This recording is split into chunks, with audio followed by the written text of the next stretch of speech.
Who else feels terrified putting on a light color shirt when you're wearing a really bold lipstick? Just me?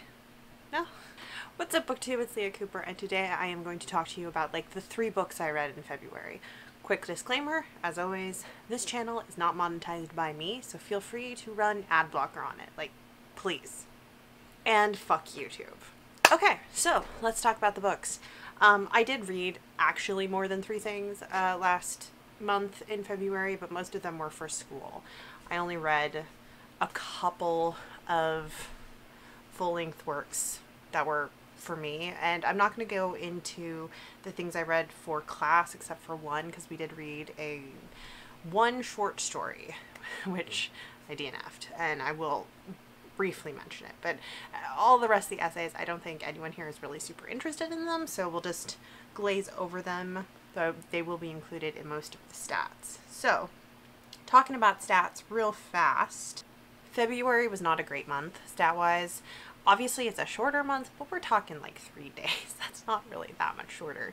The biggest thing was I was really focused on writing last month. I wrote almost 21,000 words, and that was part of a class project, though I do hope to continue writing that much or close to that much every month, and I just didn't have as much time to read, and that's okay, you know, because writing is work for me, and it's good to be working again, you could say. But that being said, I did read 1,116 pages across 10 titles. Most of those were very, very short. That worked out to be an average of 40 pages per day. So like I said, pretty low. I think that's the lowest it's been between 2021 and 2020. Looking at my challenges, my ratio of library books to personally owned books is still pretty bad. I think right now, 25% of the things I've read so far this year is library, and 7% of the things I have read have come out of my own collection. Those stats, though, are wildly skewed because 65% of what I have read has been class reading, but obviously 25% to 7% means that I have predominantly read things from the library, but we're only 2 months in, so whatever. My second challenge is to kind of continue to increase the average page length of what I am reading year to year. So right now, and this stat does not include class readings, short essay type things I read for class. So right now my average page length is 250. So that's pretty low. And that's because I've definitely read a fair few novellas so far this year for my own personal reading, and also a few short stories. I think that will continue to go up, though, because like currently I'm reading some long books, and I'm really itching to read more epic fantasy or high fantasy. Those tend to be longer, so I think as I have more time to read for personal edification, that number should go up. And then my other challenge is my 15 books I want to read in 2021. So I did not finish a book off that TBR in January. So I had a carryover from January, because basically right now I am picking one per month to read. And then I picked a new book from that TBR to read in February as well. The new book I picked for February was Mossflower by Brian Jakes, and I have not gotten around to reading that. I'm going to be trying to read that in March, though we'll see. But I did read the book off my TBR for January, so that's good. I'm not completely behind on that challenge. So let's jump into the things that I did read. The first thing I finished was Horizon by Lois McMaster-Bujold. This is the 4th and final full-length novel in the Sharing Knife universe series.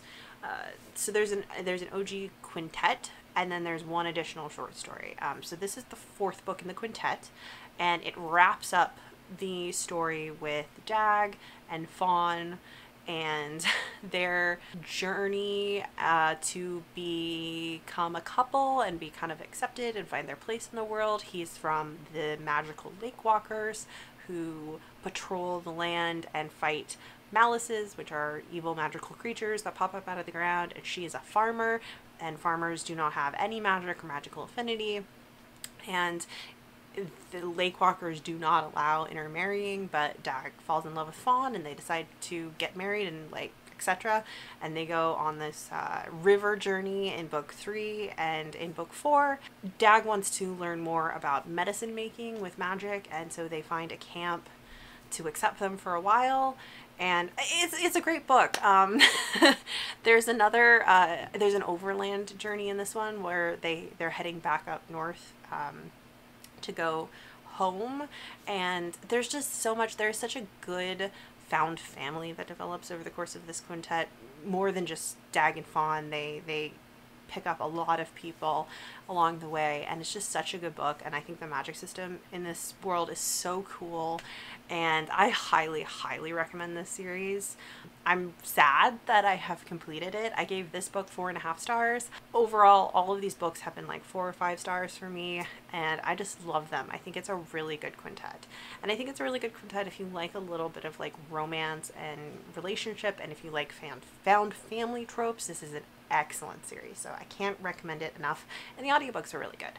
And then the next thing I finished was a book off of my 15 books to read in 2021 TBR. If you're interested in the entire TBR, I will leave a link in the cards to the video where I go through all of the books and how I picked them for this TBR this year. So the first one I picked out of the TBR jar was Children of the Jedi by Barbara Hambly, and this is set, I want to say, about like 8 years after Return of the Jedi. And basically what happens is Luke, Leia, and Han are on a kind of diplomatic mission when someone that Han vaguely knows from years ago, like an old smuggler buddy, appears crazed and like tries to murder them, but he's not really. He's been brainwashed, and he in his mad ramblings they get out Belsavis, this name of this planet, which leads Han and Leia to go investigate Belsavis, where there's this rumor that maybe there were some Jedi hiding out in Belsavis during the Jedi Purge. And then Luke is on this diplomatic mission along with 2 Jedi trainees from Yavin. One of them is this woman named Cray Migla, and the other one is her fiance who actually like died. He had a genetic disease, and she created a droid body and like downloaded his consciousness into the droid body and is now trying to make him fully sentient. So Luke, along with these 2 characters and 3PO, go to investigate some coordinates, because it turns out that I can't remember his name, the guy who died, whose consciousness is now in a droid, he realizes that he remembers being a child on Belsavis with the Jedi, and he's obviously like of Jedi descent, and so Luke pulls some coordinates basically out of his subconscious, and they go to investigate that and discover this hidden dreadnought created by the Emperor that was supposed to be deployed on this mission to destroy the Jedi on Belsavis back during the Purge. So we've got these 2 storylines happening, and this is pretty good. The Belsavis of this book, I think this is the first iteration of Belsavis created. Belsavis has been used in like other books, and also it's a planet in Star Wars, The Old Republic, the MMO, and it's one of my favorite planets in that video game. I think it has a really cool storyline and like history developed in that video game, which that video game is set way before the events of like the movies and stuff. But so I was really excited to read this. The iteration of Belsavis in this is very different. Like geologically it's similar to the planet in the video game, but like this does not set up any of like the history kind of stuff that occurs in the video game. So they're very different, but I still found this pretty interesting. This was like a really fast read, and it was just like snappy and entertaining. Luke is like a damsel in distress through most of this book, and I was highly entertained by that. Like he kept getting knocked out and like waking up in new places, and he spends most of this book in like air ducts while injured, so it's funny and it's entertaining. I think I gave this like a 4 star. I didn't love the ending. The ending went in a weird direction. It feels very much like a weird 90s ending, but overall pretty fun and entertaining read, you know, if you're a fan of Star Wars novels. So yeah, that was good. And finally marked that off my TBR. I've owned that book for years, so that was cool. And then the other thing I read this month was a library book, and that was Burning Roses by S.L. Huang. And this is a fairy tale retelling of Red Riding Hood and Hu Yi, an archer from Chinese mythology. And I really like the premise, and I really like some of the themes developed in this. I only gave it like a 3.5 stars because fundamentally I just didn't really care for the writing. The writing's not bad. The writing is totally functional. But when it comes to like fairy tale retellings, I want something beautiful about the writing. Like, I want the writing to be like a thing in and of itself. I want it to be really, really well crafted. That's part of why I really love Catherine of Valente's fairy tale retellings. She always brings a very particular and unique style to each of her books. Not saying you have to do that, or you have to be that, or that you have to be that extra, but I do want like something more with the writing, and the writing in this just felt functional. So it didn't connect for me, and I was never swept away in the story, but I do think it has good themes and some interesting themes.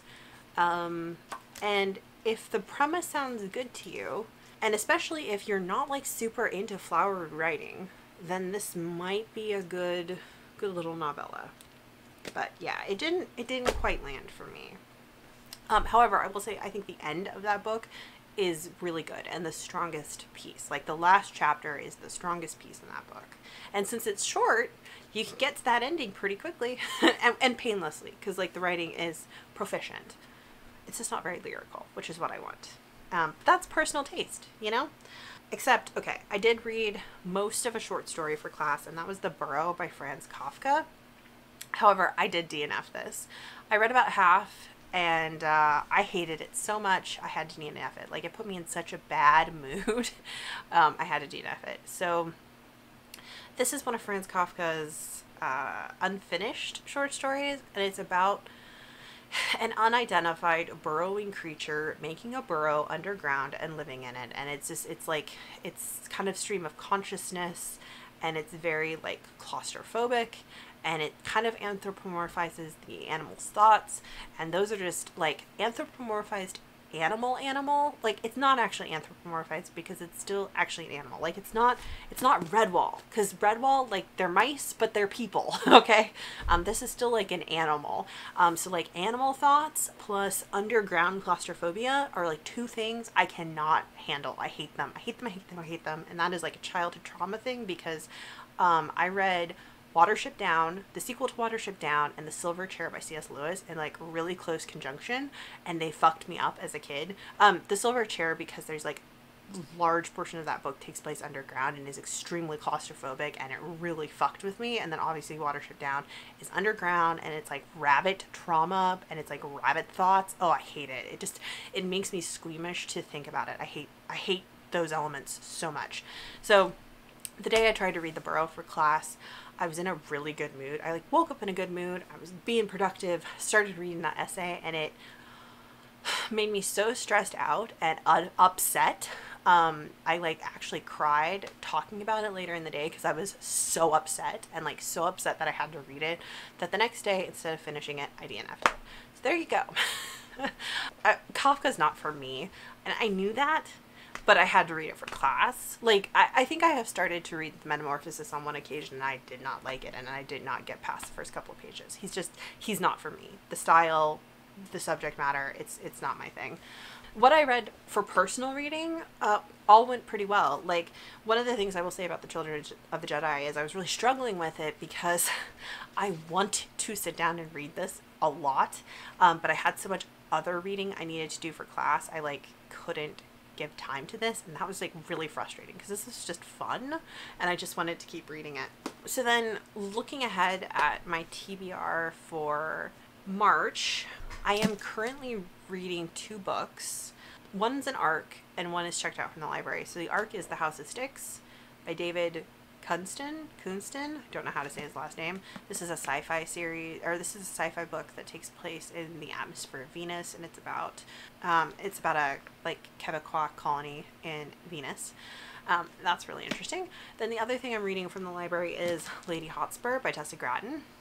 I'll talk more about this when I've read more of it. I'm only like 40 pages in, but I'm really hoping to like this. And then obviously I do still have Mossflower to read from my 15 to read in 2021 TBR, and then I want to pick out one more book from that TBR to attempt to read in March, so let's do that. So got my little TBR mug. Let's pull something out. Oof. That's always a bad reaction, right, to a book. Okay, so the book I pulled out is Simon the Cold Heart by Georgette Hare.